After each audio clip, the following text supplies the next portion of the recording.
vachidzoka kubasa masikati mumwe musi ndokunditora takaenda kunogara kune imwe nzvimbo yaiva kure neHarare. Ipapo ndainge ndisati ndaziva zvaiitika.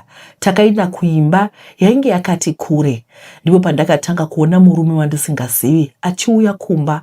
Amai vangu vakati ndivati ndidhedhi. Ndakashaya kuti zvaifamba sei nokuti ndaiziva baba vangu vatanga tasiya.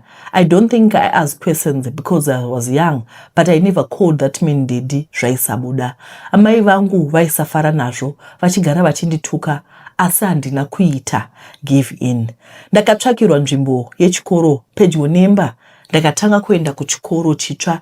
Everything changed and I was confused. After some months, amai nhumbu yakakura, baba vaya vaiuya mazuva ose. I lived a sad life. I became invisible in my mother's eyes. I think vaingoziva kuti vane